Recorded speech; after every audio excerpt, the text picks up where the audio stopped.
Mari kita berdoa. Tuhan berkati jam selanjutnya sebagaimana Tuhan sudah memberkati jam sebelumnya. Jadikan kami orang yang aus, yang dahaga, yang merasa lapar di dalam rohani, untuk menginginkan diisi oleh firman Tuhan sendiri. Demi nama Yesus kami mengusir setan keluar daripada ruangan ini, sehingga dia tidak mengacaukan kami. Beri kepada kami ketenangan melalui kuasa Roh-Mu yang kudus, sehingga kami dikonsentrasi oleh mendengarkan firman Tuhan yang hidup dan yang menghidupkan. Terima doa kami yang kami panjatkan, dan pakai hamba-Mu yang hina ini, dalam nama Yesus Kristus, penebus dan juru selamat kami yang hidup. Amin. Saudara-saudara, kita sudah bicara tentang faktor-faktor hereditas. Pembawaan-pembawaan. Kita tidak bisa menolak. Kita tidak bisa melarikan diri. Kita tidak bisa menghindarkan diri dari gen dan unsur-unsur yang kita terima dari papa mama kita. Kalau papa mama kita ternyata di dalam tubuhnya ada unsur selalu mendapatkan kemungkinan berkanker, mungkin keturunan kita juga akan beberapa orang di antara semua yang dilahirkan yang berkanker. Kita tidak bisa lari. Di dalam DNA, kalau ada sesuatu tempat yang lemah, mungkin sakitnya ginjal. Di dalam ke tempat yang lain, kalau itu lemah, mungkin sakitnya adalah menjadi seorang yang selalu pikun waktu tua. Kalau di dalam bagian lagi ada kelemahan, mungkin engkau selalu asma. Banyak faktor yang dulu tidak tahu. Oh, kalau asma kasih obat ini, kalau itu kasih obat itu. Padahal unsurnya itu di dalam hereditas. Unsurnya bukan di dalam karena angin terus berumahkan apa, penyakit apa, kasih obat apa, begitu gampang. Itu ada gen-gen yang tertentu yang mengakibatkan mungkin sakit ini. Dan dokter itu perlu ada, kalau enggak juga susah dia cari makan. Sehingga perlu kasih obat ini, kasih obat itu. Tetapi pengobatan yang sesungguhnya adalah bagaimana mengimbangkan seluruh tubuh dalam kondisi bagaimana natural dengan harmonis dengan alam. Saudara-saudara, hereditas. Jangan membanggakan keluarga. Jangan membanggakan hereditas. Jangan membanggakan pembawaan. It is a gift from God, but it is not all. It is only one part. Hanya sebagian saja. Unsur kedua untuk membentuk karakter kita itu ada environment. Lingkungan itu ikut membentuk kita. Orang yang dilahirkan di pegunungan sama orang yang dilahirkan di pinggir laut itu sifatnya lain. Pegunungan lebih jujur, lebih sungguh-sungguh, lebih jantan, dan lebih kaku. Orang yang dilahirkan di pinggir pelabuhan di air itu lebih lincah. Dan lebih berobat dinamika, lebih mempunyai pengertian petualangan. Karena laut begitu besar, laut terus sampai di perbatasan. Di seberang itu siapa? Ada apa di situ? Nah, pikiran semacam ini membuat dia mau bertualang, mau pergi. Jadi orang yang dilahirkan di ujung pandang, sama orang dilahirkan di pedalaman daripada tapan muli lain. Orang di Tiongkok Utara, di semua gunung-gunung, semua orang dilahirkan di Hokkien, Cantonese lain. Orang Hokkien, orang Cantonese naik kapal pergi akhirnya ke Amerika, ke Perancis, kemana. Tapi orang di Shanxi, di Kansu hampir tidak ada yang keluar karena tidak ada jua petualangan. Lingkungan itu penting. Maka engkau kalau mau membentuk anak-anakmu, membentuk karakter mereka, coba pikirkan unsur kedua. Bagaimana menciptakan lingkungan lebih baik untuk mereka bisa berubah. Di dalam sejarah Tiongkok ada seorang namanya Mencius. Mencius adalah orang dua yang paling agung dan paling suci yang disembah sujud bangsa Tionghoa selain Konghucu. Bedanya hampir 150-200 tahun. Mencius adalah seorang anak yang pintar sekali, tetapi anak ini suka meniru orang lain.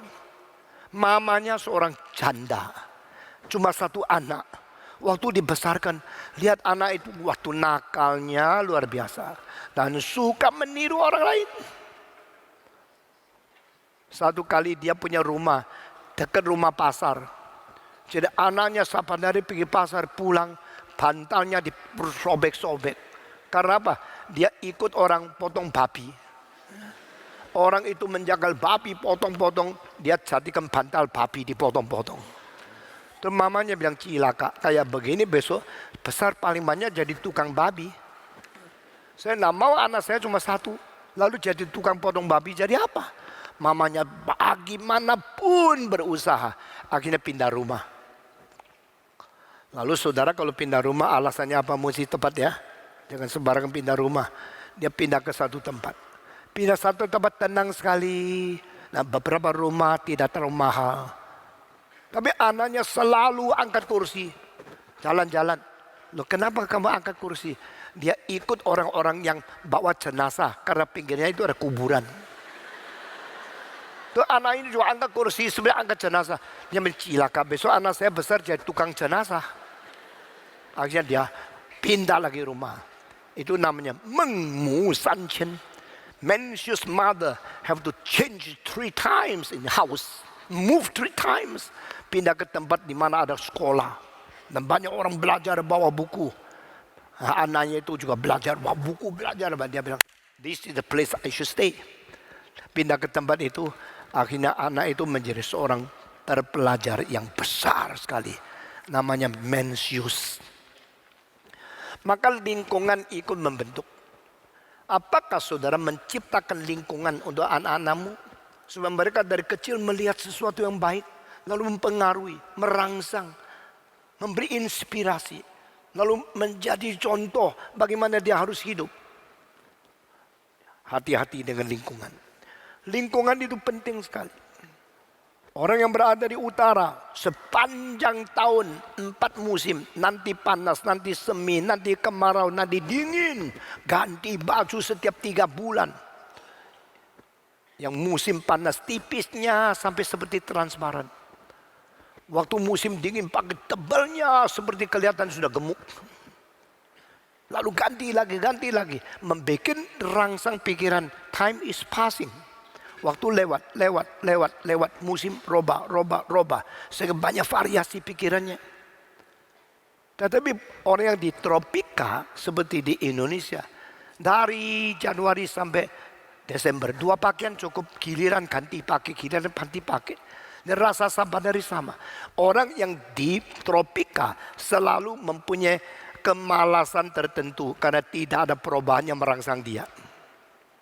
Dan dia cuma tahunya, oh pohon kelapa saya sudah berapa meter. Nah, saya sudah ganti berapa kali pohon ini. Dia tidak ada konsep waktu. Semua itu lagu yang di Inggris, di Prancis ditulis. Tahun apa ditulis? Siapa yang tulis? Semua lagu di Asia itu hampir tidak ada catatan seperti ini. Karena konsep waktunya, konsep ciptaannya, semua bukan tidak ada ciptaan. Orang Indonesia mempunyai daya kreatif yang luar biasa. Lagu-lagu folk song Indonesia salah satu kelompok lagu yang paling indah di dalam dunia. La la la la di da da dam tam dam. La la la la la di da di tam dam. Dan dan dan dan di da dam tam dam.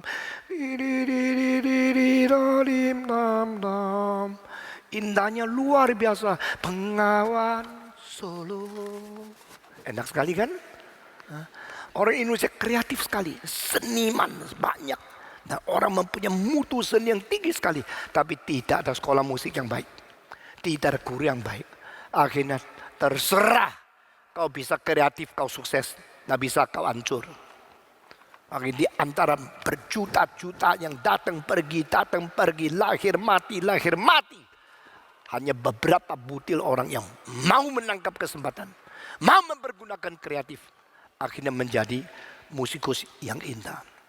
Saya mau tanya, W.R. Supratman, sekolah musik di mana sih? Indonesia tanah airku.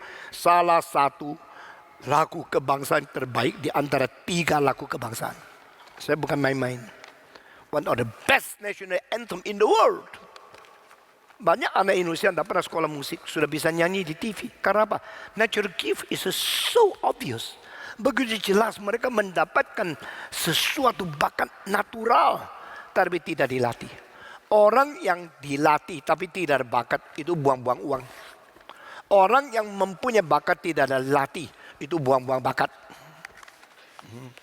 Nah, ini adalah unsur kedua, lingkungan.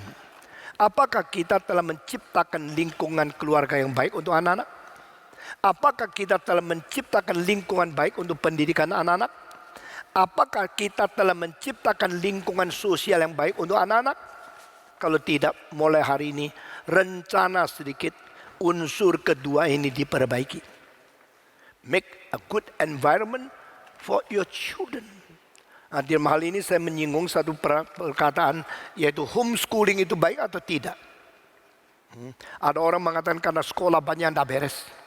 Kita bikin sekolah hanya di rumah tangga saja. Mama ngajar sendiri, papa ngajar sendiri.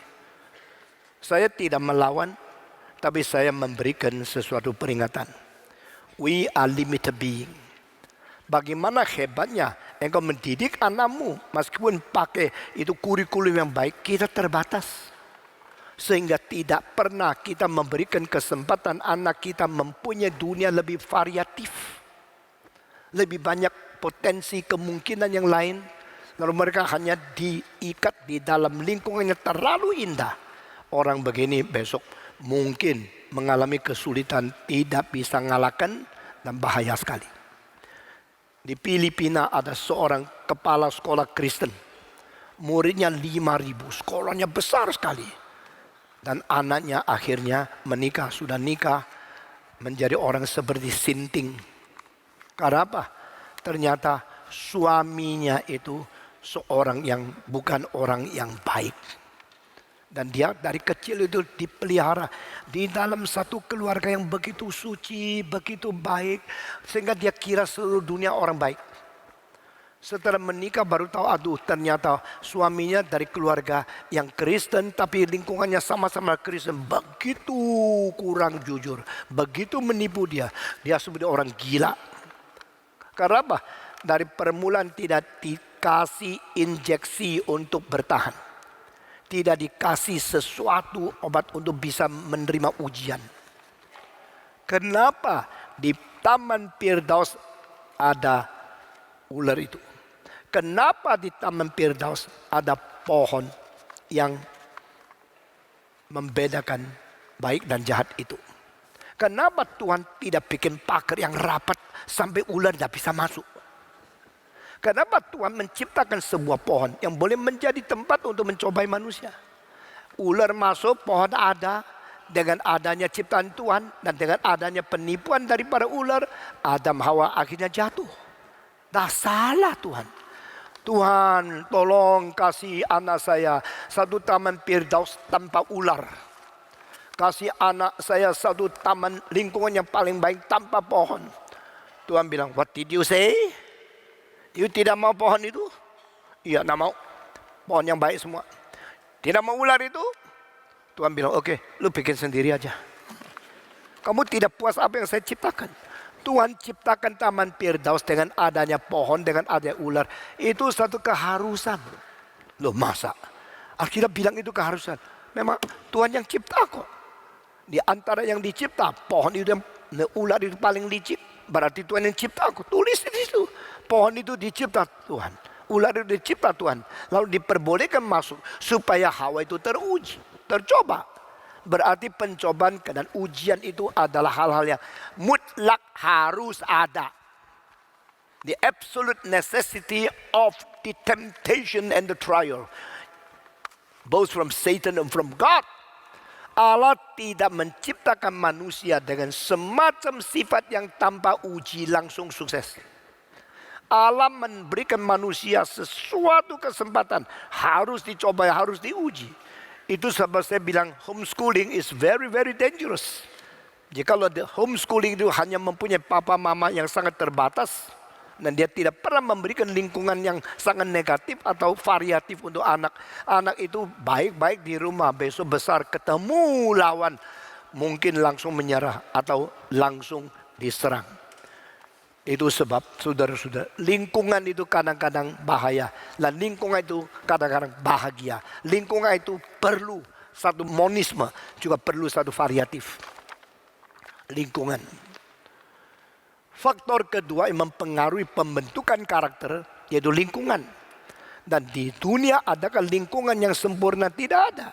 Bahkan di Taman Eden pun Tuhan mengizinkan adanya ular yang menipu, adalah pohon yang menjadi suatu pengujian. Dan bagaimana mengalahkan itu, kadang-kadang perlu setelah dia jatuh baru menghadapkan dia bertobat. Bukan menahan-nahan sampai anak kita tak pernah jatuh. Saya mengamati orang yang di dalam keluarga yang baik-baik selalu tidak berkuasa melayan Tuhan dengan kuat. Karena tak pernah jatuh dalam dosa. Tak pernah mengalami kesulitan. Selalu dia sudah dijaga-jaga. Tapi anak yang sudah berdosa lalu bertobat kembali, waktu dia bersaksi selalu kuasanya besar sekali. Itu bedanya. Saudara mungkin tidak tahu, saya menanti siapa yang bisa bersaksi baik untuk memuliakan nama Tuhan dengan pertobatan yang sejati dan hidup yang murni dan suci untuk Tuhan dan berani menyerang dosa dan mengajak orang lain. Saya tunggu 50 tahun lebih baru dapat satu. Ini anak luar biasa. Dia berani melawan Tuhan. Beraninya itu bikin seluruh gereja shock. Siapa yang tidak ke gereja lagi? Ini anak yang paling rajin di gereja. Dari kecil hafal kitab suci sampai ribuan ayat. Sekarang hilang. Pergi minum minuman keras, pergi ke night club. 3 tahun tidak kembali ke gereja. Saya bilang, you terlalu berani meninggalkan Tuhan. Tapi akhirnya you berani sekali bertobat kembali kepada Tuhan. Ini perubahan drastis seperti ini bikin you bisa bersaksi bagi Tuhan. Dan dia betul-betul akhirnya hidup suci luar biasa. Setiap kali saya ngomong apa dia bilang, no, not me, God. Glory be to God. Terus memuliakan Tuhan. Dia hatinya jujur luar biasa. Saudara-saudara, kadang-kadang kita kira kita ciptakan satu lingkungan yang paling protektif, yang paling suci, itu paling aman untuk anak-anak kita. Tidak. Biar kadang-kadang dia peleset, biar dia jatuh dalam dosa, lalu melihat dia bagaimana bertobat. To be burned of the fire, jari manusia kena api, sakit, itu perlu. Jangan diproteksi sampai tidak pernah kena api. Biar dia pernah kebakaran. Sudah kebakaran baru tahu, tapi jangan bakar sampai angus hidungnya hilang, jangan. Biar jadi, biar. Anak saya satu kali duduk di kursi, duduk di situ, bawa obeng, sambil duduk main-main. Obengnya masuk ke dalam apa? Ke dalam stop kontak. Sudah gini ke stop, dia ketakut. Saya bilang, ayo lagi. Mulai itu dia save, saudara-saudara. Yang tak pernah kesulitan, tidak ada save-nya. Save-nya save bikinan. Security-nya security bikinan. Biar dia kebakar sedikit. Biar dia jatuh sedikit. Biar dia keganggu sedikit. Biar. Itu perlu. Anak saya umur 2 naik tangga. Tangga bikin dari bambu. Itu di atas tembok. Dia naik. Sudah sampai di atas. Waktu mertua saya bilang, cilaka. Ini anak naik tangga. Gimana? Mertua saya sudah tua. Waktu itu terus dia teriak, bagaimana ini anak sudah naik di tangga? Kalau jatuh kepala pecah pasti mati dia. Dia sudah naik sampai paling tinggi kok. Kira-kira 2 meter lebih, 3 meter. Terus saya datang, kenapa ma? Ini anakmu naik tangga. Saya bilang diam-diam ya, jangan teriak ya. Saya yang atur. Terus saya pergi tangga situ, saya koyangin tangga. Nah, saya bukan naik terus turun ke dia, saya goyang. Terus dia mulai takut, mau nangis. Saya bilang, mau terus di situ? Enggak, saya mau turun. Dia turun, saya bilang, naik lagi. Enggak. Ya. Perlu anak itu kadang-kadang kasih lingkungan yang bahaya, kasih lingkungan yang susah, kasih lingkungan yang ada godaan, sehingga dia bisa membedakan. Terlalu banyak papa mama protektif. Terus memelihara anak. Anak gua itu mutiara loh. Anak orang itu pasir, kurang ajar banget. Anak saya itu malaikat loh. Anak orang lain meleset. Anak saya itu emas. Anak orang lain itu tanah liat. Tidak bisa begitu. Give your children the opportunity to be tempted. Let your children go through the danger. Biarlah anak kita mengalami ombak. Salah satu doa yang paling agung yang pernah diucapkan seorang manusia namanya General MacArthur. Dia berkata, oh my God, Oh Tuhanku, berilah anakku kesulitan. Berilah anakku ombak yang besar. Berilah anakku lingkungan seperti angin taufan di tengah-tengah ombak besar. Sehingga dia akhirnya bukan saja bisa berdiri, tidak digulung oleh ombak, malah bisa menolong orang lain yang akan tenggelam. Barulah sebagai ayah hati saya lega. Papa, mama, guru-guru yang selalu proteksi dan membuat anaknya aman, nyaman, justru tidak baik. Tidak berarti engkau biarkan anakmu pergi ke tempat pelacuran supaya bahaya semua. Tidak. Not your intention. Tapi membiarkan anak itu mempunyai kemungkinan. Seorang kolonel di ujung pandang. Anaknya naik pohon. Mamanya teriak-teriak. Dia bilang, biar. Nah kalau jatuh bagaimana? Papanya menjawab, saya dokter kok. Jatuh nanti saya yang jahit. Kalau dia jatuh pecah tulang saya yang bikin sembuh. Saya dokter kok. Mamanya buat sama papanya itu. Tapi papanya memang begini. Akhirnya anaknya besar semua jadi orang berani sekali.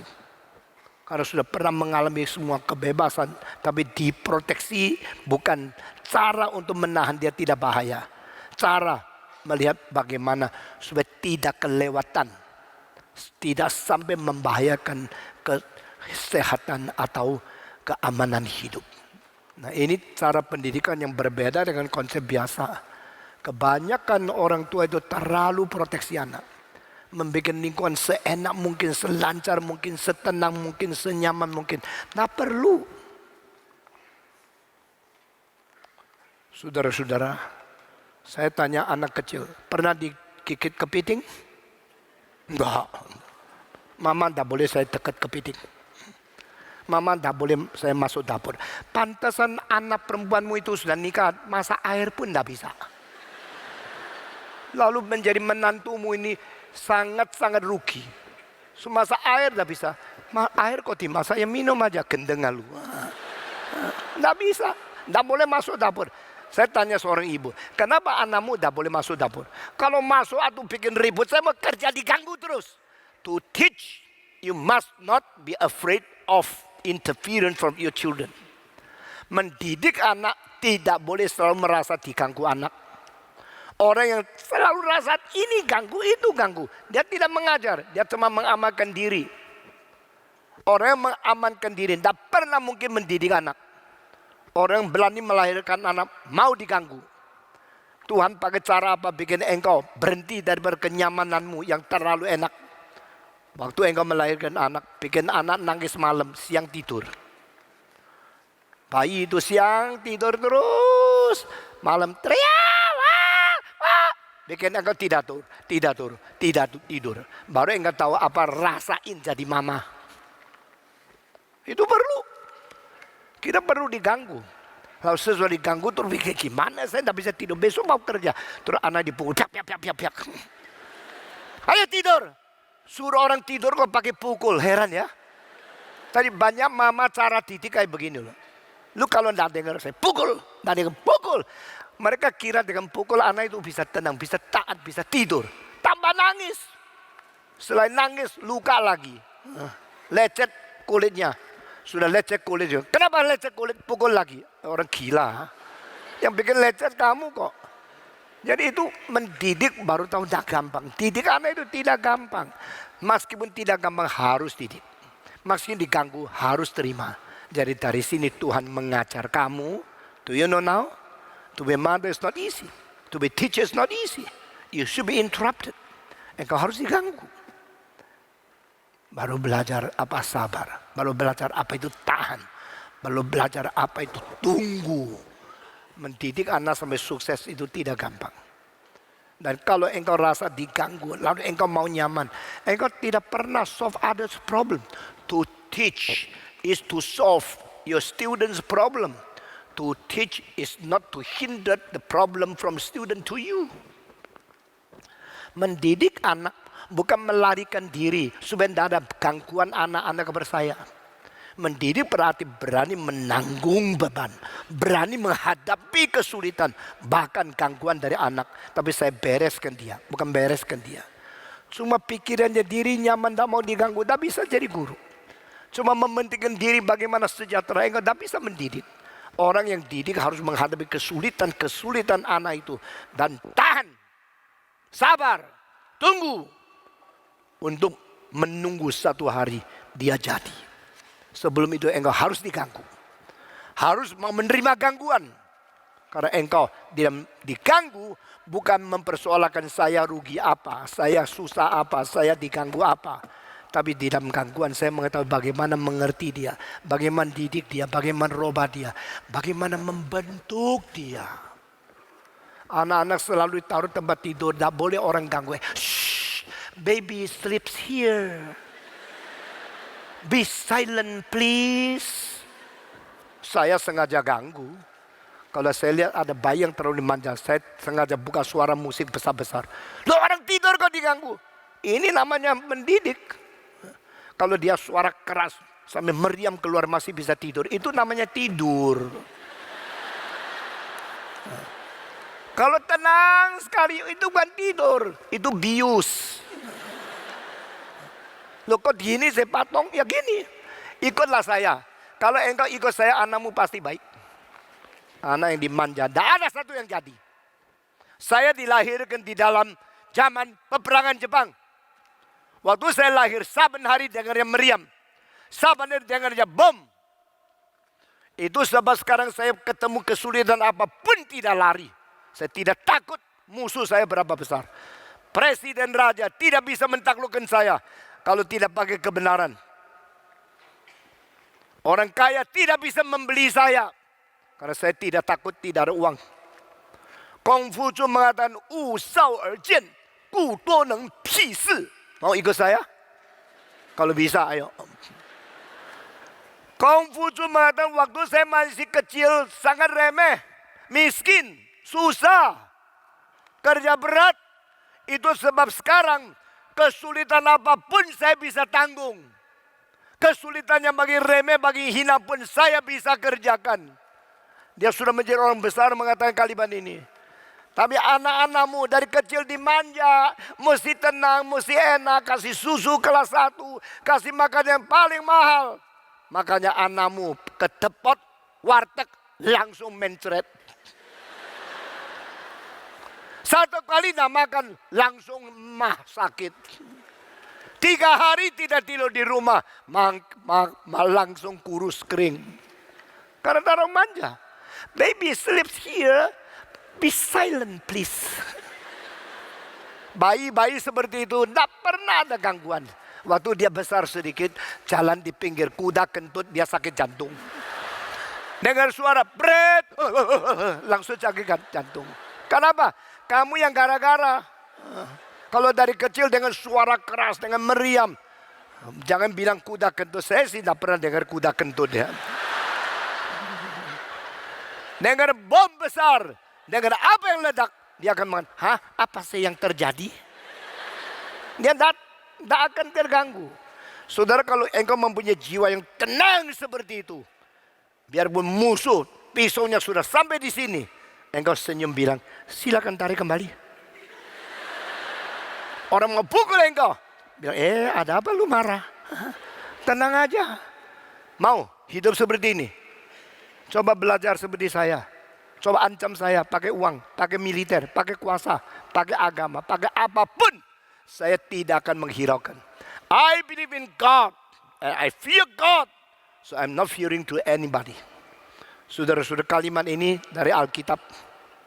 Saudara-saudara sekalian, pembentukan karakter, harap engkau menjadi orang yang agung. Meskipun dibunuh, diingat ribuan tahun. Karakter yang agung, itulah paling berharga dalam sejarah manusia. Pimpinan yang bercontoh, itu adalah ingatan sepanjang hidup dan sepanjang sejarah. Filipina mempunyai beberapa tokoh yang besar. Jose Rizal, Maga Kapal, itu semua tokoh yang besar sekali. Saudara-saudara, doakanlah supaya anakmu itu mempunyai karakter yang agung. Mempunyai gelar doktor, berapa banyak tidak ada gunanya. Mempunyai kuasa berapa besar, tidak ada gunanya. Mempunyai nama berapa besar, tidak ada gunanya. Mempunyai bawahan berapa banyak, tidak ada gunanya. mempunyai kejujuran, keadilan, mempunyai kehormatan, kemuliaan, mempunyai cinta kasih, mempunyai kebenaran, righteousness, goodness, glory, honor, sincerity, dignity, integrity. That makes you great. Yang bikin Anda besar itu bukan kekayaan, kuasa, nama, atau banyak cewek. Yang bikin Anda besar adalah bagaimana engkau hidup di hadapan Tuhan dengan jujur, adil, penuh cinta kasih, penuh kebenaran, dan penuh kasihan kepada rakyat, penuh kontribusi kepada orang lain. Bulan lalu khotbah di dalam masterclass, saya sangat terharu. Dia bilang pada waktu Yesus mati di atas salib, hari itu adalah hari Paskah. Mestinya tidak boleh turun dari salib. Harus digantung sampai lewat, dipermalukan. Hari Paskah Yesus digantung di situ, dipermalukan. Tapi akhirnya kok bisa diturunkan ya? Bisa diturunkan, terus bisa dikuburkan yang baik-baik. Ini di luar dugaan orang Yahudi. Siapa yang turunkan? Kenapa bisa turun? Kenapa dia boleh turun? Harus digantung di situ kan? Orang yang digantung itu orang terkutuk. Orang yang digantung orang dipermalukan. Tapi Yesus tidak boleh dipermalukan. Yesus bukan orang terkutuk. Yesus menanggung kutukan, lalu memberikan berkat dan keselamatan kepada dia. Kenapa bisa turun? Karena ada seorang namanya Yusuf Ariamatius. Yusuf ini yang datang ke Pilatus. Bolehkah saya minta jenazah Yesus? Pilatus mengatakan, silakan turunkan dia. Kok bisa ya? Siapa? Pilatus ini adalah gubernur yang diutus dari Romawi. Tidak mungkin sembarangan mengiyakan permintaan orang Yahudi. Karena ini Yahudi adalah satu provinsi yang paling dibenci oleh kerajaan Romawi. Maka kerajaan Romawi pakai Herodes untuk menguasai orang Israel. Pakai Pilatus untuk menguasai orang Israel. Karena ini bangsa yang paling berontak. Kenapa Pilatus kok jadi takut? Kenapa kok menjadi mengizinkan jenazah Yesus diturun dari para salib? Saudara, karena Yusuf orang yang kaya sekali dan kedudukan yang tinggi sekali, dan dia orang yang bijak sekali.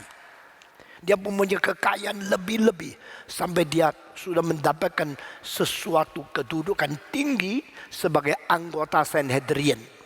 Anggota Sanhedrin sama seperti sekarang seorang yang berada di dalam parlemen. Misalnya dia menjadi ketua daripada parlemen, ketua daripada kongres, seperti itu. Sehingga Pilatus tidak mau banyak bentur sama orang Yahudi. Permintaan orang penting dari Yahudi ini diterima. Tetapi orang Yahudi semua benci Yesus. Kenapa orang ini minta tuh jenazah Yesus turun daripada salib? Karena orang ini sebenarnya sambil menjadi orang Yahudi, sambil tunduk kepada Yesus Kristus. Dia lain sama orang Farisi. Orang Farisi benci Yesus. Orang Farisi melawan Yesus. Dia diam-diam pengikut Yesus. Dia sama Nikodemus, ada dua orang Sanhedrin zaman itu yang beriman kepada Yesus secara diam-diam. Seluruh partai melawan. Seluruh Sanhedrin, seluruh kongres melawan Yesus.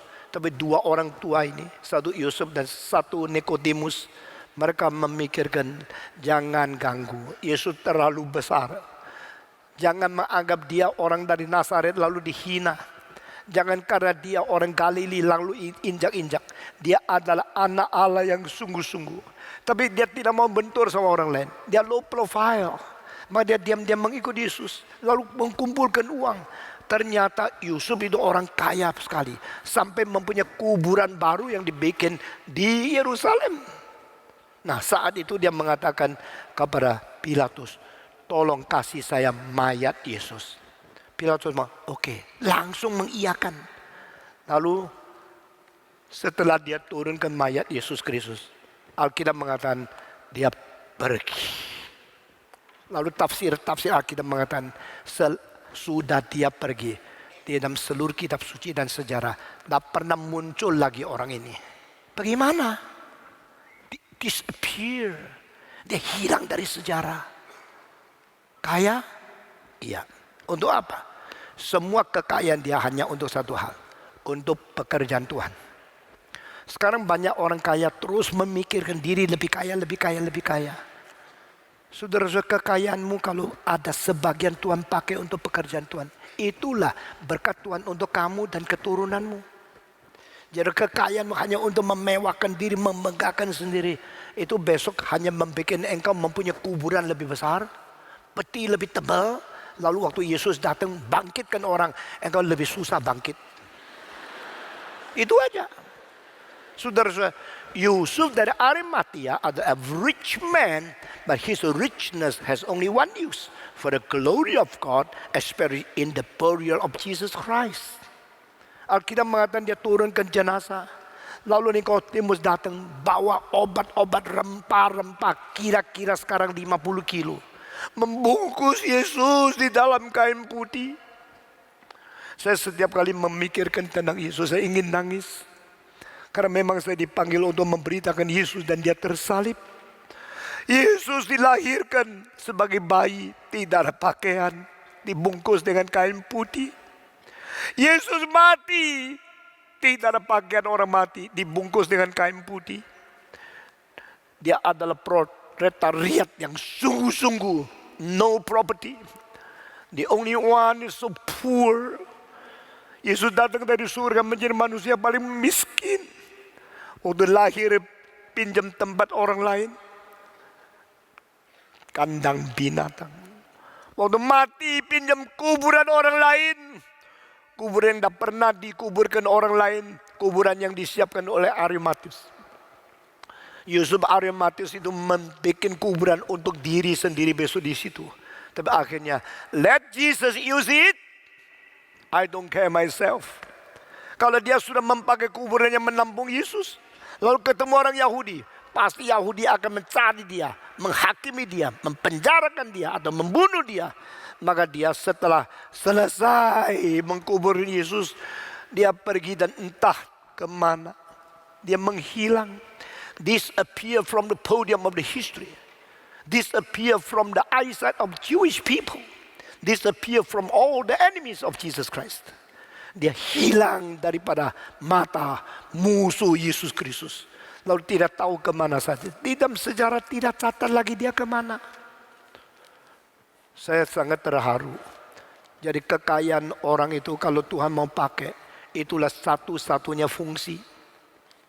Saya mau tanya, kalau sudah mati uangnya dibawa tidak? Mereka masih mempunyai liongsim. Banyak kekayaan disumbangkan kepada orang miskin. Tapi sekarang banyak orang kaya cuma taunya memperkaya dan diri. Terus mengkerok orang lain untuk memperkaya diri. Lalu sesudah mati, tidak ada orang mau ingat mereka. Saya mau tanya 50 tahun yang lalu Indonesia paling kaya siapa? Coba sebut namanya. Kalau saya tanya W.R. Supratman, tahu namanya, coba angkat tangan. W.R. Supratman, tahu namanya, angkat tangan. Dia orang kaya enggak? Enggak kan? Dunia tidak mau dan tidak rela, tidak suka mengingat orang kaya. Dunia suka mengingat orang yang berjasa untuk manusia, untuk bangsa, untuk orang miskin. Dan saya kasih tahu, semua ini tidak menjadi hal yang paling penting. Yang paling penting, namamu diingat oleh Tuhan. Di hadapan malaikat, semua orang suci di surga untuk selama-lamanya. Amin. What do you mean by a great man? Apa artinya orang besar? Apa artinya orang agung? Apa artinya karakter yang tinggi? Apa artinya manusia dengan personalitas yang sangat hormat? Bikin definisi. Sesudah itu jadikan itu sasaran. Sudah sasaran itu membentuk konsep. Lalu melaksanakan dan mendidik anak-anakmu. Gus Dur berdiri di satu tempat lebih tinggi dari tempat lain. Melihat 20.000 orang terkumpul di kuburan. Waktu itu dia umur 9. Gus Dur mengatakan di hatinya, my grandfather is great. He's so great. Then even 20,000 people come in his funeral. Maka Gus Dur umur 9 mengatakan, my father must be a great man. So even in his funeral, 20,000 people come here. I make decision. When I grow up, I will be a great man. Karakter dibentuk dari situ. Saudara-saudara, engkau pernah mempunyai sesuatu suatu blueprint atau mempunyai sesuatu rencana strategi untuk membentuk anakmu jadi orang besar? Mau tanya, blueprintmu dari mana? Ide itu apa? Yang disebut target itu apa? Banyak orang Kristen tidak mau anaknya jadi pendeta. Berdosa kamu. Saya teriakkan ini. Termasuk anak-anak saya. Kalau mereka tidak mengharapkan keturunan jadi hamba Tuhan, mereka berdosa. Orang yang paling sedikit di dunia ini bukan orang kaya. Orang paling sedikit di dunia ini bukan presiden. Paling sedikit ada 100 lebih presiden di dunia. Paling sedikit ada jutaan mahasiswa di dunia. Paling sedikit ada ratusan ribu profesor yang terkenal di dunia. Tapi menjadi penginjil yang besar, satu pun susah dapat. Setelah Billy Graham mati, seluruh Amerika tidak ada penginjil. Saudara main-main. Saudara mengharapkan anakmu jadi orang kaya, menjadi profesor, menjadi apa? Doalah kalau Tuhan mau pakai anakmu menjadi penginjil. Engkau mempunyai idam, mempunyai ide, mempunyai rencana untuk anakmu dididik menjadi sesuatu orang seperti ini loh.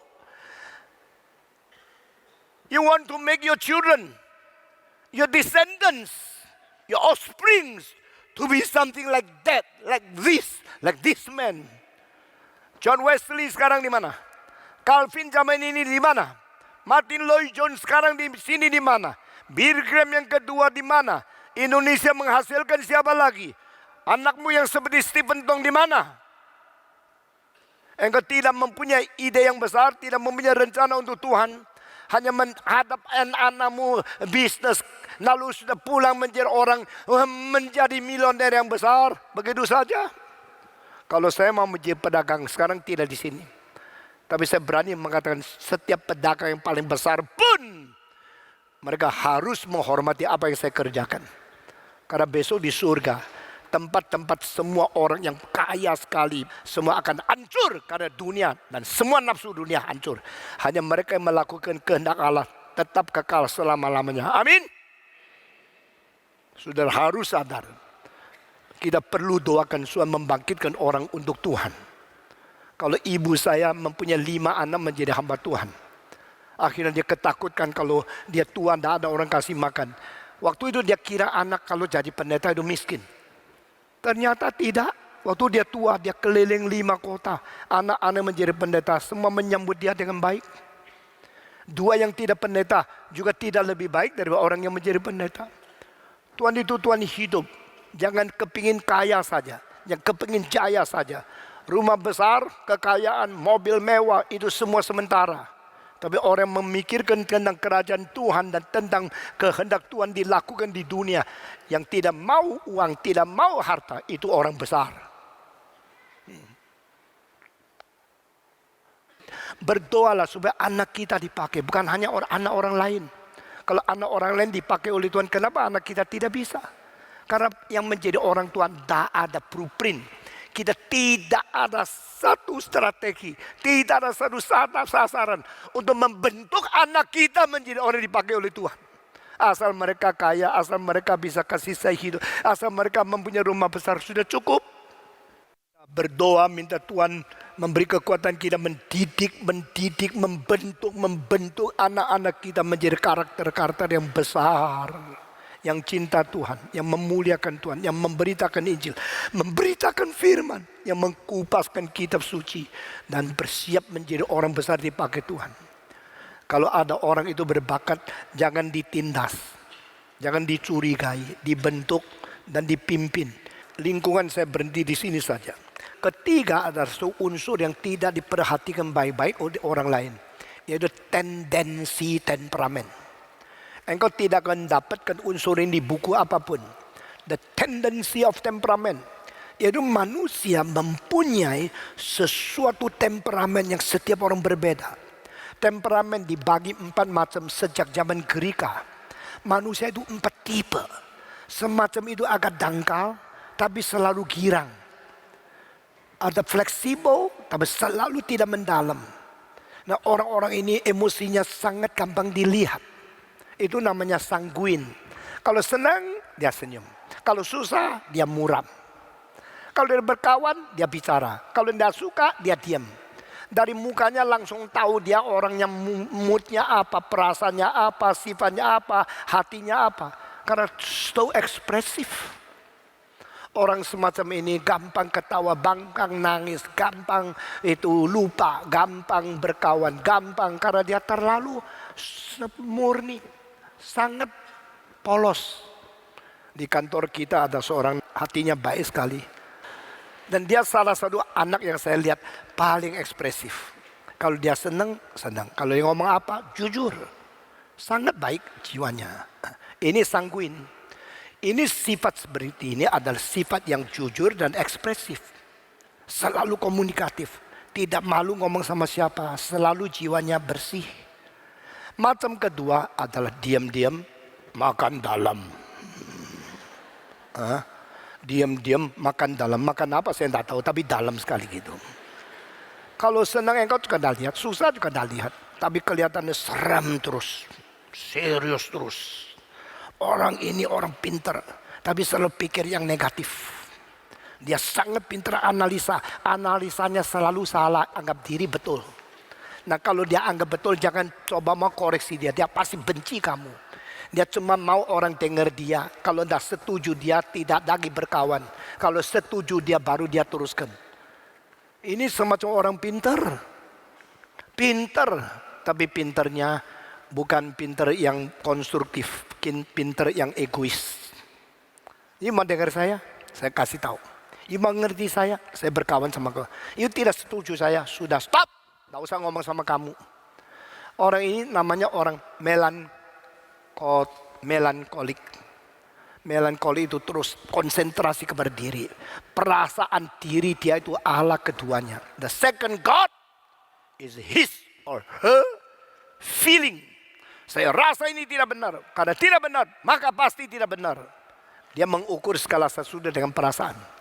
Dan orang sendirian selalu pesimis. Tidak mungkin, tidak mungkin. Saya seumur hidup susah bekerja dengan dua macam orang. Pertama, orangnya apapun tak mungkin, tak mungkin. Saudara-saudara, hari ini kita bikin seminar, mungkin tidak mungkin? Jawab. Sudah mungkin tidak? Sudah jadi kok bilang tak mungkin. Sudah ribuan orang datang. Berapa hari persiapan? 6 hari.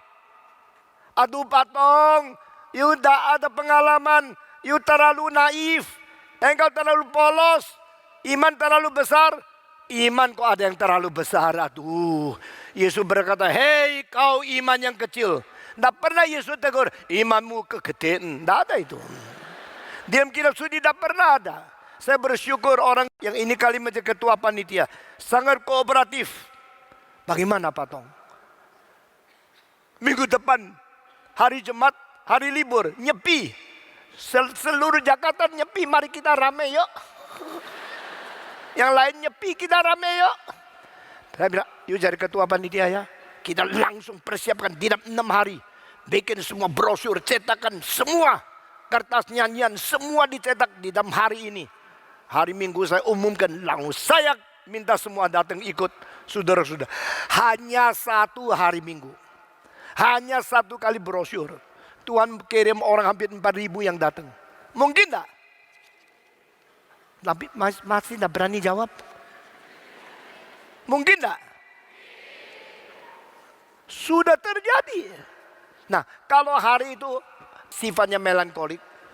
Aduh Pak Tong, janganlah, wah gila saya undurkan diri 6 hari suruh gua jadi panitia. Nggak mungkin ini, nggak mau saya.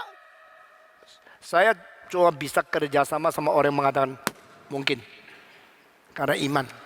Selama 55 tahun setengah saya bukan bekerja untuk Tuhan. Saya melihat Tuhan bagaimana bekerja. I'm not the one to work for the Lord. I'm the one to see how God works.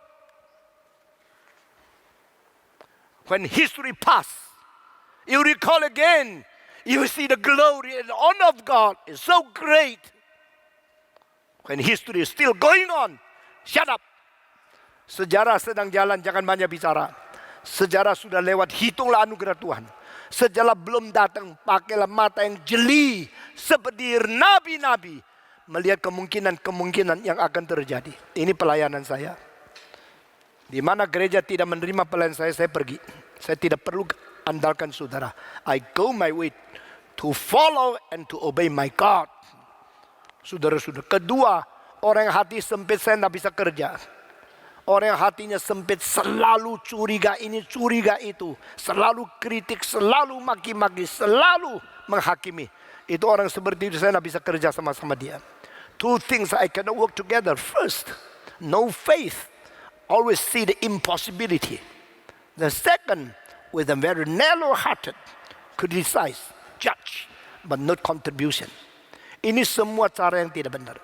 Cara yang besar, cara yang benar, hati lapang mau menampung semua orang. Bahkan orang yang tidak pernah bersama dengan kita secara sinkron. Coba mengerti dulu. Dan kedua, segala kemungkinan dari Tuhan kita tunggu. Supaya kita melihat bagaimana Tuhan bekerja. Saudara, bentuklah karakter anak-anakmu dengan pikiran-pikiran sehat seperti begini.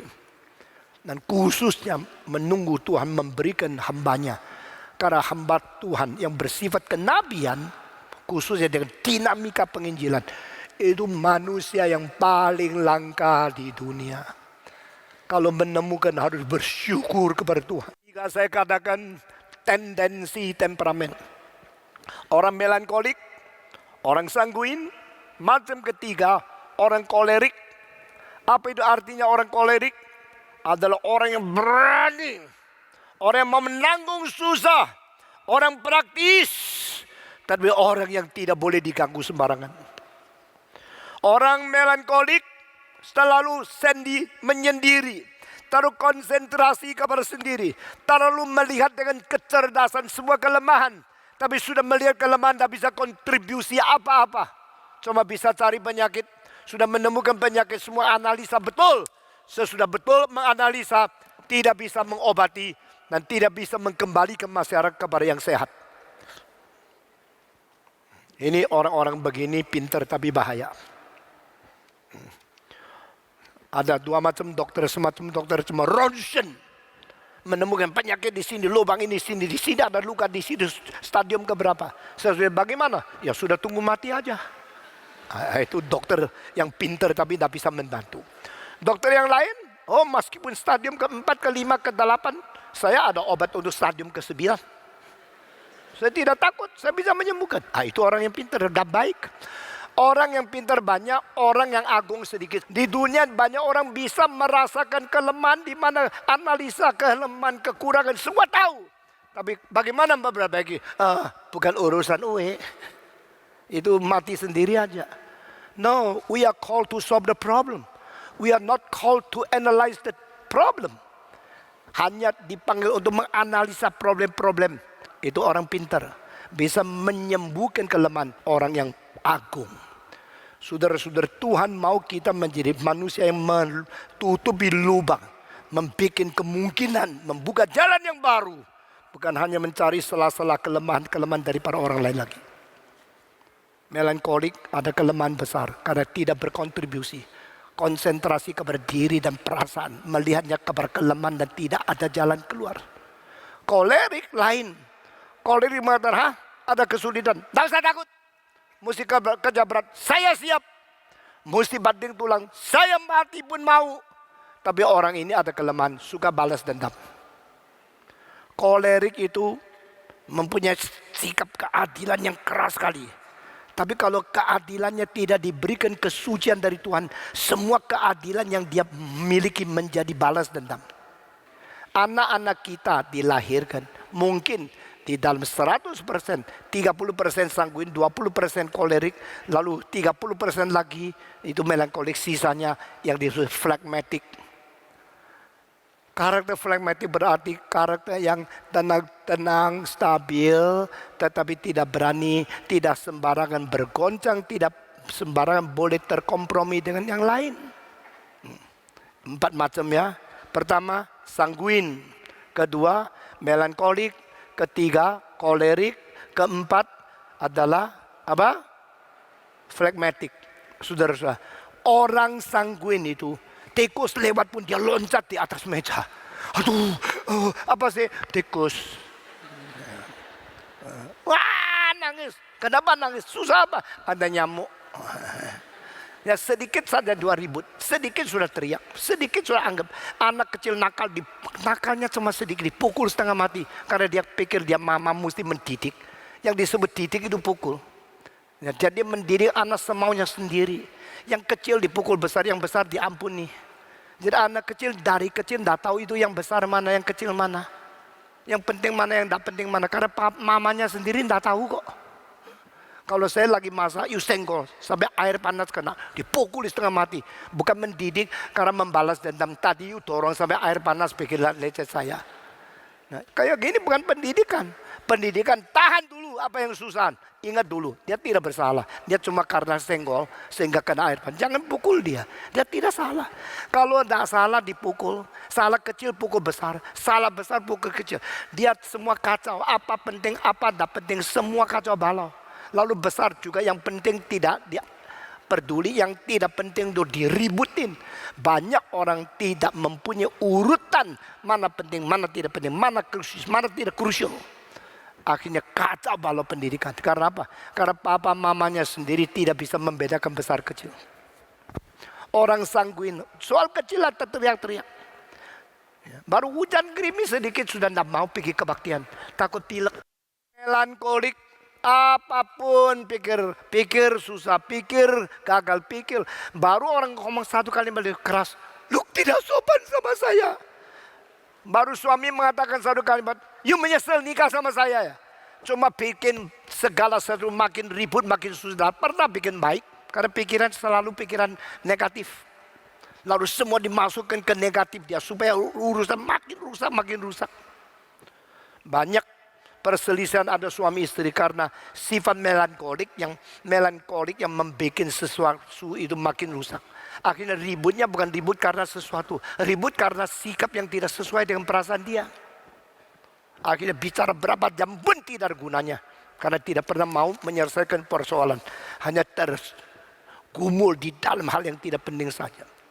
Orang kolerik ada bahaya. Bahaya adalah selalu cari kesempatan membalas dendam. Ini kelemahan manusia dari setiap sifat temperamen. Dan orang flagmatik, orang yang apatetis. Apapun tidak dianggap penting, apapun didiamin. Orang sanguin kalau sedikit kekacauan dia loncat-loncat. Orang flagmatik bom atom, bom jatuh. Dia bilang, apa sih itu? Oh, bom atom ya. Dia tidak pernah peduli dengan sungguh-sungguh. Tidak ada antusias, tidak ada affection. Tidak ada satu perasaan urgen. Dia pernah tenang. Tetapi kalau kesulitan tiba, dia pikirnya matang-matang. Suruh dia memberikan sumbangsi, memberikan nasihat. Selalu nasihat, ada kalimatnya tepat luar biasa. Jadi manusia itu ada 4 macam ya. Secara dasar. Macam pertama kira-kira di umur lahir sampai umur 17 lah. Sanguin. Kalau sampai tua tetap sanguin, itu sanguin hidup kekal. Lalu umur 17 sampai umur 30-an, itu masanya namanya melankolik. Patah hati sudah mau bunuh diri. Orang dah senang sudah sakit jiwa.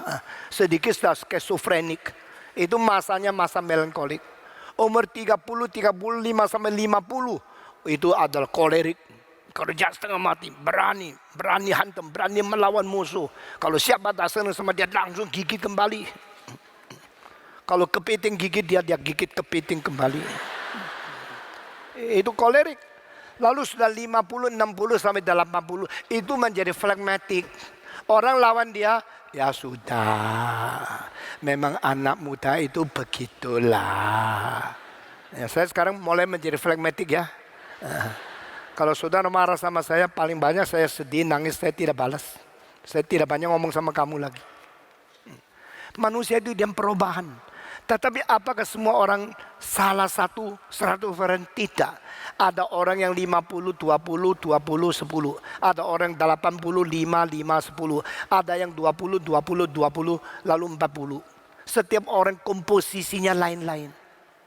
Tapi saya katakan satu hal, yaitu yang disebut tendensi. Nah ini yang tidak ada di buku. Anakmu karakternya apa? Tetapi kenapa dia justru suka mendekati orang yang karakternya lain? Tendensi itu akan mempengaruhi pembentukan karakter dia. Saya dari umur 9 baca surat kabar. Semua lukisan yang difotokan dan dicetak hitam putih pun saya potong, saya simpan. Ini Michelangelo, ini Correggio, ini Verragio, ini Raffaello, ini daripada Tintoretto, ini daripada Tiziano. Semua saya simpan. Dari situ saya belajar. Lalu saya kalau kelihatan buku bicara mengenai Beethoven, mengenai Mozart, mengenai Handel, mengenai Bach, mengenai Berlioz, saya langsung baca dan hafal. Hafalnya lengket sampai tahunnya berapa dia lahir, tahunnya dia mati, saya ingat semua. Ini namanya tendensi. Tendensi dari guru, enggak pernah ada guru saya mengajar saya tentang musik. Tidak ada guru saya mengajar tentang arsitektur. Tapi melihat satu data itu, kolom dan bergerika itu proporsinya berapa, kenapa bentuknya begini, atanya kenapa berbeda. Semua saya selidiki. Tendensi. Saudara mesti perhatikan anakmu tendensinya apa. Dia tertarik oleh apa. Kenapa di situ. Saya heran. Ada orang begitu baca kitab suci yang diingat semua ayat-ayat yang paling penting. Yang dibanding-bandingkan tidak ada di buku. Karena otaknya memang dicipta untuk tendensi seperti itu. Itu saya kagum luar biasa. Saudara-saudara sekalian, tendensi. Dan anakmu suka berkawan dengan siapa? Kalau anakmu suka berkawan dengan orang yang jahat, you mesti hati-hati. Kalau anakmu suka berkawan dengan orang yang tidak beres, you mesti hati-hati. Anakmu suka berkawan kepada orang aneh-aneh, you mesti hati-hati. Tapi selain hati-hati tidak bisa kerja apa-apa kan? Maka pembentukan karakter masih ada unsur-unsur yang lain. Nanti akan saya bicarakan terus. Ini ketiga. Be aware of the tendency of your children's temperament.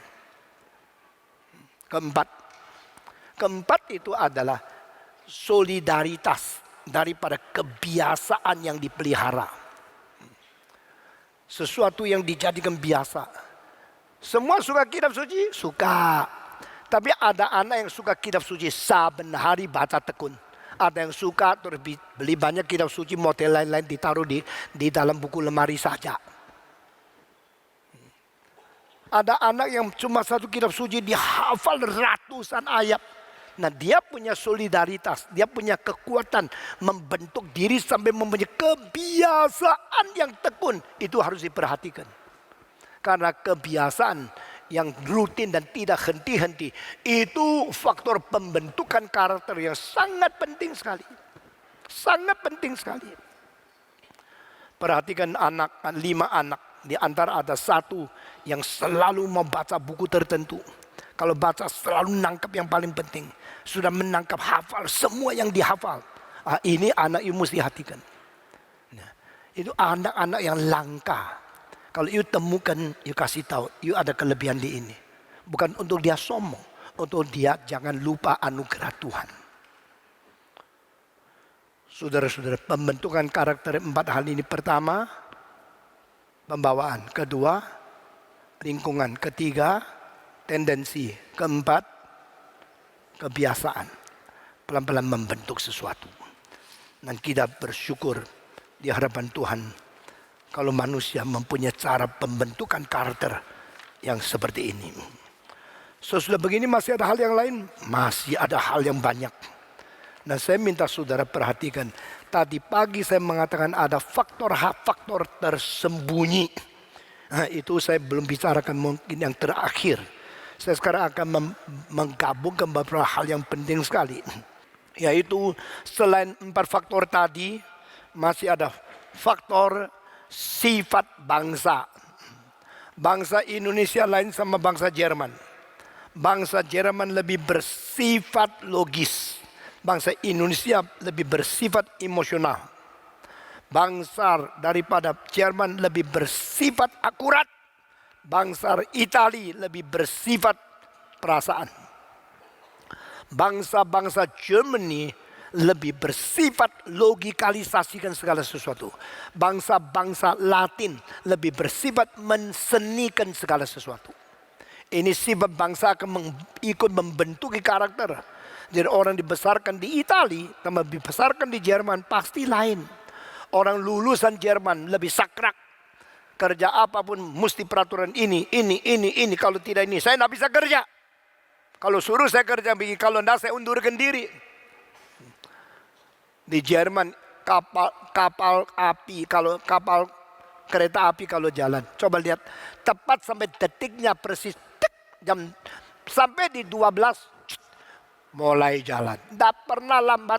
Kalau lambat itu luar biasa. Kalau di Indonesia tidak pernah tepat. Kalau tepat luar biasa. Lain. Kita tidak perlu tepat. Kalau bisa tiba tepat ya sudah. Kalau tidak ada ya sudah doa sama Tuhan. Mereka lebih pentingkan seni. Pentingkan perasaan. Tidak pentingkan akurasi. Tidak pentingkan kesaklak. Karena itu bukan Jerman. Jerman. Itali. Perancis, Spanyol, Inggris. Kalau di Jerman rumahnya bagus tetapi tidak terlalu besar. Kalau di Itali rumahnya luar berantakan, dalamnya bagus. Kalau di Inggris luarnya bagus, dalamnya berantakan. Engkau di Itali jalan melihat tembok tidak dikapur, rumahnya banyak kelihatan rusak, biarin. Masuk di dalam, coba dia punya sofanya kulit. Dia punya korden bagus. Dia punya semua barang pegangan tangan lapisan emas. Itu Itali. Kalau di Inggris luarnya cat bagus. Dalamnya berantakan. Karena sifat bangsa itu lain. Semua orang lain kan. Semua bangsa lain. Tapi kalau dibesarkan Indonesia dari Belanda sudah menurunkan sesuatu kebiasaan mewah. Lalu orang Indonesia yang kaya, waduh luar biasa. Hidupnya sangat nikmat. Tapi orang miskin di kumuh, yang kaya sekali, yang kumuh sekali. Itu namanya Jakarta, tempat pertemuan surga dan neraka. Sifat bangsa ikut membentuk karakter, tidak bisa, tidak ada. Selain itu, pendidikan membentuk karakter. Pendidikan tergabung 3 macam. Macam pertama, pendidikan rumah. Kedua, pendidikan sekolah. Ketiga, pendidikan masyarakat. Sekali lagi, pendidikan rumah, pendidikan sekolah, pendidikan masyarakat. Yang paling penting mana? Yang paling penting mana? Rumah. Anakmu 5 jam di sekolah. Selain di sekolah, 19 jam di rumah. Siapa bilang pendidikan rumah tidak penting? Orang-orang berani mengatakan homeschooling karena mereka sudah tahu pendidikan di rumah paling penting. Tetapi kalau di rumah paling penting tidak ada contoh yang baik, lebih baik kasih sekolah saja. Karena engkau tidak bisa menjadi teladan yang baik. Buat apa bikin homeschooling? Selain homeschooling, anakmu masa cuma di rumah sama di sekolah sama. Kadang dia keluar kan. Lalu keluar ke pinggir, ke tetangga, ke belakang, ke kampung. Kerja apa di situ kamu tahu tidak? Itu namanya pendidikan masyarakat. Banyak anak di rumah itu baik sekali. Sampai rumah orang lain main internet. Khusus cari perempuan yang tidak pakai pakaian. Berhati-hati dengan pendidikan masyarakat. Berhati-hati dengan pendidikan pergaulan teman mereka. Engkau kira anakmu semua baik di rumah. Semua pasang masker. Semua pasang baju yang menipu engkau. Munafik menjadi malaikat di rumahmu. Ada anak-anak di rumah baik sekali. Dia ada papa mama kayak malaikat sudah keluar meleset. Sudah keluar lain menjadi yang lain. Bergaul dengan siapa yang kau tidak tahu. Mereka bercina, mereka berjudi, mereka mabuk, mereka di luar dansa, segala sesuatu yang kau tidak tahu. Engkau cuma tahu supply uang supaya dia lebih senang, kasih uang sebanyak mungkin. Saudara-saudara, dihitung oleh seorang pendidik. Waktu yang dipakai untuk orang Yahudi untuk membentuk karakter anak di dalam rumah 1 minggu itu lebih daripada 56%. Lalu mereka pakai waktu untuk di sinagoge berapa persen, di sekolah berapa persen, di pergaulan, dia berhitung. Yang paling banyak waktu untuk agama itu orang Yahudi. Kedua Katolik, ketiga baru Protestan. Protestan itu selalu cuma sekolah minggu 1 jam. Jadi 1 tahun itu 52 jam itu namanya pendidikan agama. Kalau dia masuk ke dalam sekolah agama, sekolah Kristen seperti Calvin, ditambah lagi berapa puluh jam. Tetapi saudara-saudara, bukan begitu. Yahudi itu besar sekali waktunya untuk agama. Seorang Yahudi yang mengkhianati agama Yahudi sedikit. Mereka kebiasaan itu menurunkan semacam peribadahan dan iman kepercayaan sesuai dengan apa yang dituntut dari zaman Musa sampai sekarang. Apalagi orang Protestan yang gerejanya sudah liberal, bukan dengan iman mau membaca firman, dengan kacamata mencurigai firman Tuhan untuk mengkritik. Saudara-saudara sekalian, kemarin dulu saya diwawancara oleh satu televisi di Hong Kong, ada satu majalah di Hong Kong. Yang dari televisi itu selalu mensiarkan khotbah saya 1 minggu 4 kali. Mereka tanya bagaimana pendapat Pak Tong mengenai liberalisme. Saya langsung mengatakan liberalisme adalah bidat terbesar di sejarah Kristen. Karena liberalisme berdasarkan tidak percaya hati yang jahat untuk mau menyelidiki Alkitab. Yang mereka mau adalah mencari segala kelemahan-kelemahan dan ketidakpercayaan yang boleh diandalkan menurut presupposisi mereka. Mereka mengatakan dari pasal 1 sampai pasal 11 di dalam kejadian itu tidak pernah terjadi. Pantasan mereka tidak setuju ada orang pergi mau menemukan tempat asal daripada itu baktera dari Nuh. Saudara, di Hong Kong ada sekelompok orang ekspedisi ke Turki sudah begitu banyak waktu, memakaikan begitu banyak juta dolar. Akhirnya mereka kira mereka sudah menemukan bekas daripada baktera. Dan sesudah itu dokumentasinya begitu banyak, ribuan halaman. Dan terakhir seorang profesor dari Harvard University mendukung itu. Dan beberapa tahun yang lalu mereka sudah bikin satu baktera mengikuti besarnya seluruh sama seperti apa dari tata Alkitab. Di satu tempat namanya Mawan, di bawah satu jembatan yang besar namanya Qingma Daqiao. Di bawahnya ada bidang tanah sepenanjung yang dibikin satu baktera di situ. Sekarang menjadi tempat eksot dan tempat untuk atraksi orang-orang turis. Nah, mereka datang kepada saya. Saya mengatakan saya tidak 100% setuju konfirmasi engkau bahwa itu sudah tempat Nuh yang asli. Tapi paling sedikit upaya engkau, investasi engkau dan daya dan waktu dan uang yang dipakai di seluruh begitu banyak. Saya apresiasi. Karena ini berdasarkan engkau percaya memang adanya peristiwa Nabi Nuh dan bahtera itu. Mereka yang melawan engkau maki-maki saya sudah baca semua. Tapi motivasi mereka bukan karena percaya kepada Tuhan. Saudara-saudara, dari sini kita melihat itu pendidikan itu penting. Pendidikan keluarga dari Alkitab itu penting sekali. Dan pendidikan di sekolah sekarang sudah tidak terjamin. Karena masyarakat sudah didominasi oleh orang-orang yang tidak takut kepada Tuhan. Kirim anak ke sekolah itu harus pilih sekolah yang baik. Kalau sekolahmu tidak baik, anakmu di situ akan dicemari, diracuni oleh ajaran-ajaran dari guru-guru yang tidak bertanggung jawab. Bagaimana engkau mempertanggungjawabkan anakmu di hadapan Tuhan yang sudah menyerahkan hidup yang kecil itu kepada engkau? Gereja ini mendirikan sekolah dengan ketat luar biasa. Tapi kita berusaha mendirikan sekolah yang lebih baik daripada yang tidak takut kepada Tuhan.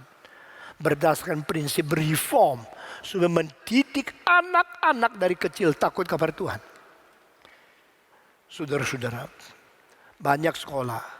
Sekolah dibagi dua macam, sekolah yang cari duit dan sekolah yang membentuk anak. Sekolah-sekolah yang didirikan hanya untuk mencari duit, dengan komersil, dengan tujuan profit, tidak mungkin mendidik anak dengan baik.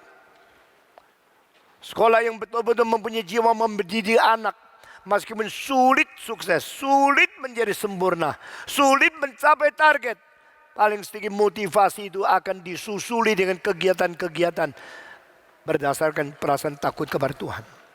Sekolah dan masyarakat. Saudara-saudara, anak-anak terlalu muda sudah pakai iPad, sudah pakai komputer, sudah pakai notebook. Hati-hati apa yang dilihat. Bagaimana bisa membendung? Sulit. Yang paling penting adalah memberi bendungan di dalam hati mereka. Mereka punya perasaan takut kepada Tuhan dan mereka sendiri bisa membedakan ini baik, ini jahat. Ini boleh, ini tidak. Penuh perasaan takut kepada Tuhan datang dari mana? Dari ibu bapak yang menjadi teladan. Yang menjadi guru sendiri harus beres. Yang menjadi bapak ibu harus beres. Kita harus mempunyai contoh sehingga menjadi seperti sembrani yang menarik mereka untuk ikut setuju dengan apa yang kita kerjakan. Dan mereka bisa dibentuk. Saudara-saudara, selain pendidikan masih ada faktor yang lain. Faktor sengsara dan pengalaman. Anak-anak yang pernah mengalami sengsara, penderitaan, dan segala kesusahan-kesusahan itu ikut membentuk karakter mereka.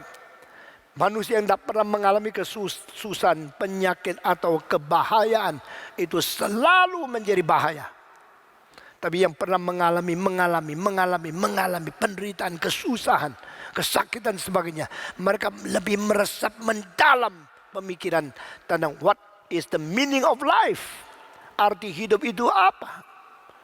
Saudara-saudari, bicara sama seorang pemuda tidak sampai 100 kalimat, engkau sudah tahu orang ini pernah mengalami pengalaman kesusahan, penderitaan berapa banyak. Bangsa-bangsa yang tidak pernah mengalami kesulitan tidak pernah mungkin menghasilkan sastrawan atau filosof yang mendalam.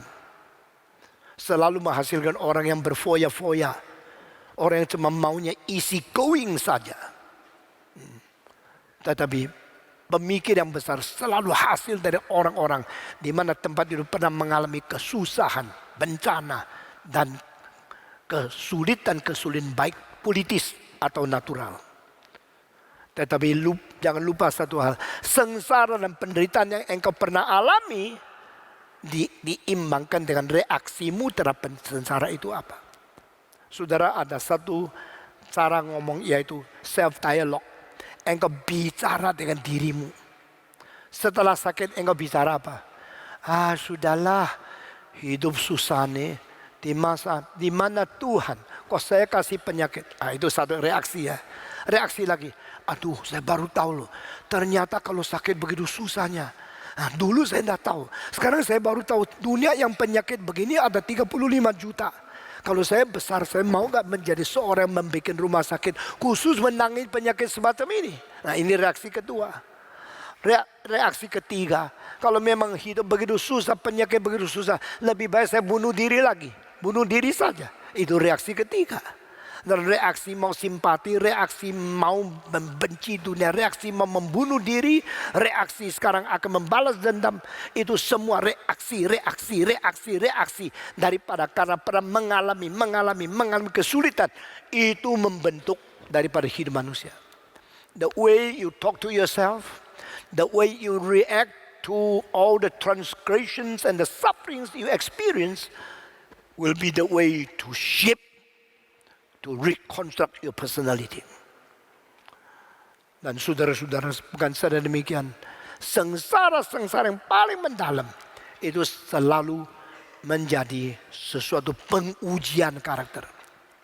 Manusia dibentuk oleh karakter-karakter dengan faktor-faktor yang banyak, lalu diuji oleh sengsara paling besar. Nah, ini penting kan hal ini. Dua hal lagi saya tutup. Pembentukan karakter satu lagi yaitu agama. Agama mempunyai kekuatan yang luar biasa dalamnya.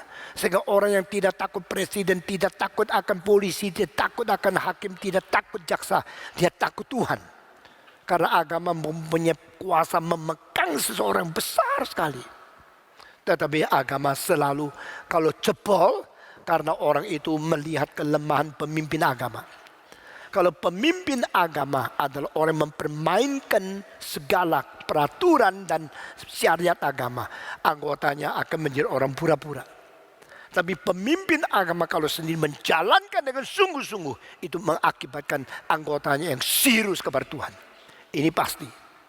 Kenapa banyak orang sudah tidak bisa hidup bersama tapi tidak berani bercerai?